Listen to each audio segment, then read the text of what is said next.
Education matter. ہم Quranic wisdom کی بات کر رہے تھے. فرسٹ ڈیوائن ریویلیشن ایجوکیشن سے ریلیٹڈ ہے. Prophet peace be upon him کے پاس جب جبرائیل امین علیہ الصلوۃ والتسلیم غار حرا کے اندر تشریف لائے تو انہوں نے آپ سے کیا کہا؟ سورہ علق کی ابتدائی آیات اقرأ بسم ربک الذی خلق خلق الانسان من علق اقرأ وربک الاکرم، پڑھیے اپنے رب کے نام سے جس نے آپ کو پیدا کیا، اور پھر کہا کہ پڑھیے اپنے رب کے نام سے جو بہت ہی عزت والا ہے. تو اس سے آپ پڑھنے کی ایجوکیشن کی اہمیت کا اندازہ لگائیے. انسان تعلیم کے بغیر کچھ بھی نہیں ہے. تعلیم انسان کو سوسائٹی کے اندر بڑا بناتی ہے. تعلیم انسان کو سوسائٹی کے اندر ایک اچھا مسلمان بناتی ہے. تعلیم سوسائٹی کے اندر انسان کو ایک اچھا شہری بناتی ہے. تعلیم انسان کو دوسروں کے ساتھ اچھا برتاؤ کرنا سکھاتی ہے. تو ایجوکیشن کی بہت زیادہ اہمیت ہے. جتنی زیادہ آپ لرننگ کرتے ہیں اتنا زیادہ آپ اپنی لائف کے اندر پروگریس کرتے ہیں. اور یاد رکھیں کہ جب آپ کی لرننگ رک جاتی ہے نا تو آپ کی لائف کے اندر پروگریس بھی رک جاتی ہے. اور جس دن آپ اپنی لرننگ کو روک دیتے ہیں اس دن سے آپ کا ڈکلائن اینڈ ڈاؤن فال وہ سٹارٹ ہو جاتا ہے. تو اس لیے اس ایجوکیشن کو، علم کو حاصل کیجئے،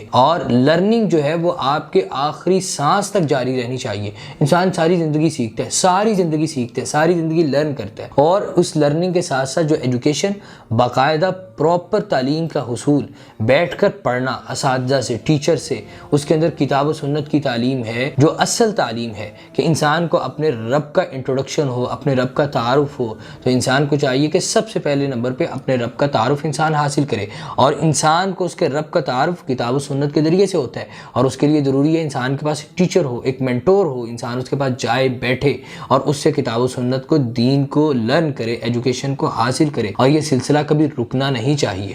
So Quranic message is that if you are unlettered, try to learn.